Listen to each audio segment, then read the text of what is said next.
Hello students, कैसे हो आप लोग? क्लास 10th के बच्चों, हम लोग इससे पिछले क्लासेस में यानी मेटल और नॉन मेटल चैप्टर पढ़ रहे थे। Metal and non metal. यहाँ मेटल नॉन मेटल में केमिकल प्रॉपर्टीज पर, और अभी जो होगा कि केमिकल प्रॉपर्टीज में हमने बताया था कि मेटल कैसे रिएक्ट करता है ऑक्सीजन से non metal. What happen when metal react with oxygen, what happen ये non metal react with oxygen, and which types of oxide are formed, and फिर again what happen when metal react with acid, what happen when metal oxide react with acid, what happen when metal react with base. ये सब चीज हम लोग discuss कर। अब जो next reaction है ना, मेटल रिएक्ट्स विद वाटर। क्या? अब देखिए कि when metal react with water, metal plus water, simply अगर ये देखें तो ये दो तरह का मेटल हाइड्रोक्साइड और प्लस मेटल ऑक्साइड का फॉर्मेशन होता है। दो कंडीशन, मेटल हाइड्रोक्साइड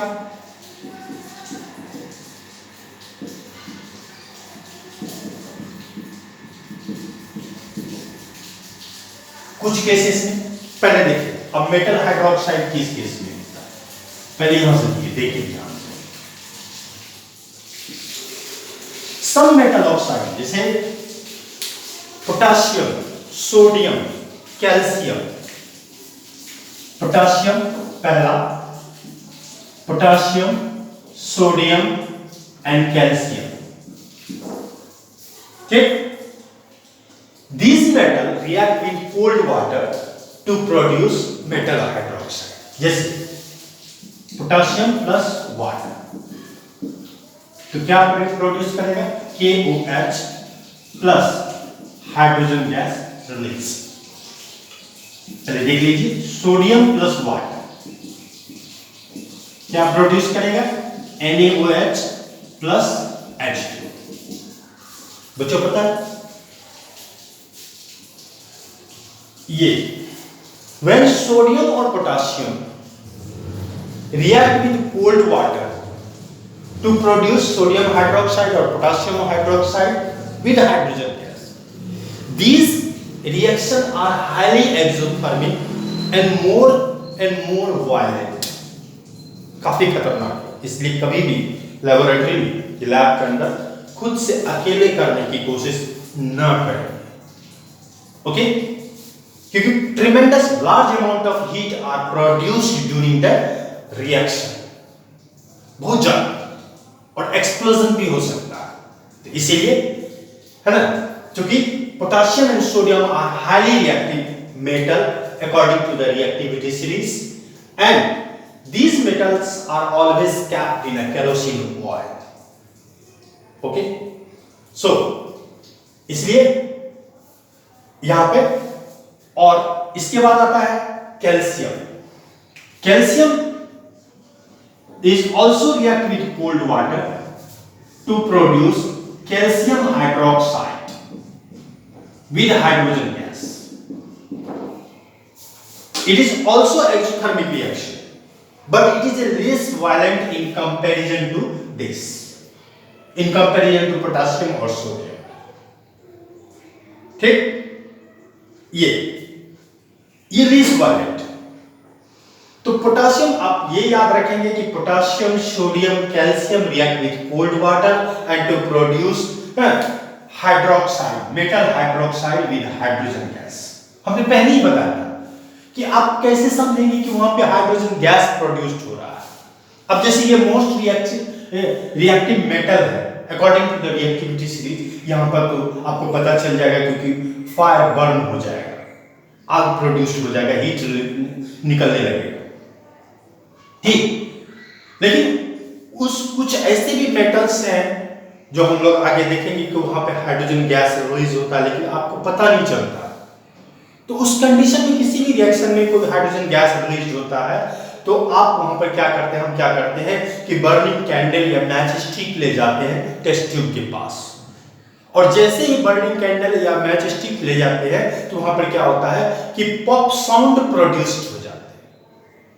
तो जब पॉप साउंड निकलते हैं तो उस समय में हम ये कह सकते हैं कि इसका मतलब है कि वहां पे हाइड्रोजन गैस रिलीज हो रहा है।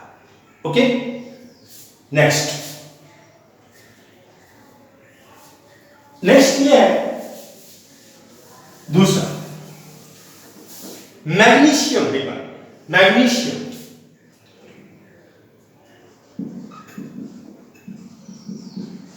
react with or combine with hot water H2O, hot water, hot, गर्म पानी।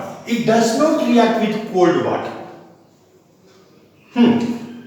When magnesium react with hot water to produce magnesium hydroxide, ये याद रखेंगे, प्लस हाइड्रोजन गैस। ठीक, ये चीज फर्स्ट चैप्टर में ही हम लोगों ने पढ़ा था कि मैग्नीशियम को बर्न करने से पहले why magnesium ribbon be clean with sand paper before the burning. These are the very important question because for the removal of oxide layer and the carbonate layer.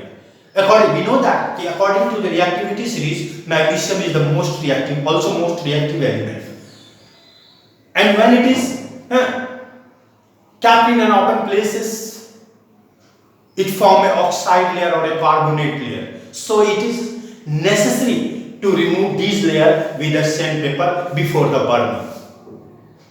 When it burn, जब हम magnesium ribbon को burn करते हैं, it produces, this is the very important question, white dazzling flame. अब पढ़े होंगे कि NCERT ने स्पष्ट लिखा कि when magnesium ribbon burn, it produce white dazzling flame, and after burning we obtain white powder, and these white powder are called the magnesium oxide. Okay बच्चों, तो in this chapter हम magnesium react with hot water to produce magnesium magnesium hydroxide with hydrogen gas. Now next, some metal like aluminum, zinc, iron, etc. These metals does not react with either cold water or hot water. ये metal ना तो गर्म पानी के साथ और ना ही ठंडे पानी के साथ रिएक्शन करता है, but this metal react with only steam, only for react with steam.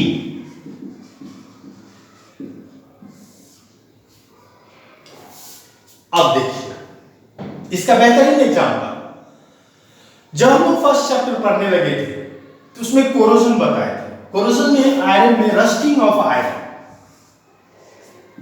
Rusting of iron में क्या कोरोजन क्या था? The destruction of metallic bodies after the effect of heat, light, moisture, chemicals such as an acid, the metals be corrode and the process is known as corrosion. ठीक, तो उस case में आप देखे थे कि Fe plus H2O, यहां पर H2O ये गैसेस फॉर्म में होता है और फिर ये प्रोड्यूस करता है Fe3O4 plus H2, 4H2 3Fe with balance। तो कहने का मतलब ये है कि these metal like aluminum, zinc, iron, tin react with only for steam, does not react with either cold water or hot water, and to produce metal oxide, iron react with steam to produce iron oxide, with hydrogen gas, zinc H2O to produce zinc oxide with hydrogen gas, and aluminium react with steam to produce aluminium oxide Al2O3 with hydrogen gas. Aluminium oxide, this is also called the alumina. What is alumina? Aluminium oxide को ही हम लोग alumina बोलते हैं. Okay, ये alumina होता है, इसको आप लोग याद रखें. और ये जिंक ऑक्साइड, इससे पहले हमने बताया था कि जिंक ऑक्साइड और एल्युमिनियम ऑक्साइड है, it carry both character. It has a both, it show acidic as well as basic behavior. These types of metal oxide show both acidic as well as basic behavior, and that is called amphoteric oxide. इसको हम लोग क्या बोले थे? amphoteric oxide.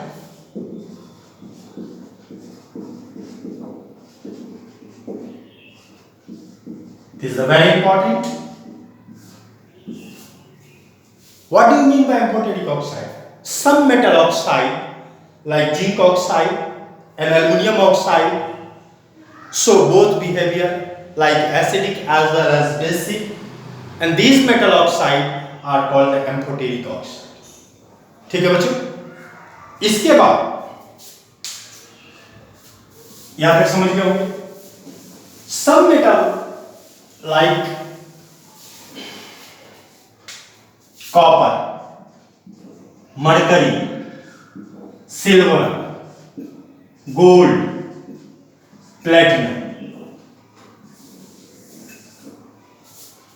ये आप reactivity series जब बताए थे उसमें देखे थे कि these metals are placed below the hydrogen in reactivity series.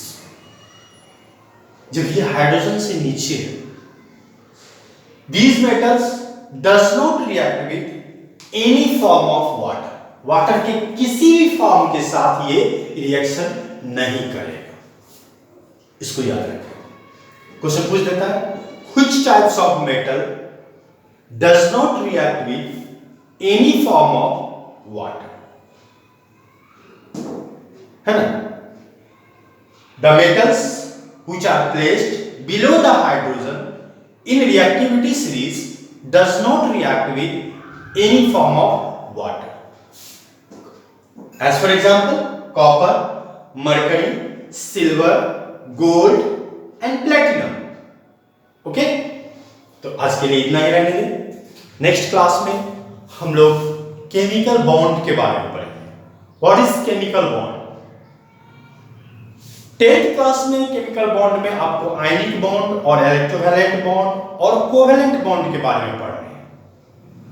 Metal non metal chapter में ionic bond, electrovalent bond and carbon compound में कोवैलेंट बॉन्ड. लेकिन इसी चैप्टर पर यहीं पे हम आपको आयनिक बॉन्ड और कोवैलेंट बॉन्ड दोनों के बारे में बताएंगे. और जो थर्ड जो बॉन्ड है डेटिव बॉन्ड, वो जाके पढ़ना होता है 11th-12th में. ठीक है बच्चों? तो थोड़ा सा हम लोग स्ट्रक्चर बताएंगे, वहां पे पढ़ेंगे उसके बारे में भी.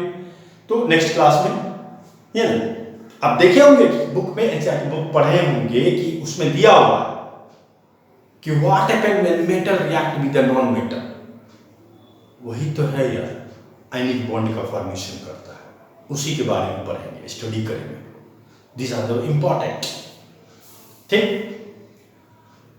तो यार लाइक करो, सब्सक्राइब करो, कमेंट्स बॉक्स में कमेंट्स जरूर लिखिए, है ना. हमने कोशिश की है कि इंग्लिश का भी आप लोग को क्लास जा रहा है अकॉर्डिंग टू बच्चे इंस्टीट्यूट ऑफ ये ऑफ साइंस और इंग्लिश हमने कर दिया है. एक सब्जेक्ट को हमने और ऐड कर दिया है, और बिना आप लोग के सहयोग के हम आगे नहीं बढ़ सकते, कुछ भी नहीं कर सकते. इसलिए प्लीज सहयोग करें, लाइक करें, सब्सक्राइब करें, तभी हम लोग आगे कुछ कर पाएंगे। शिष्य है तो गुरु है ना। तो इसलिए प्लीज लाइक करें, सब्सक्राइब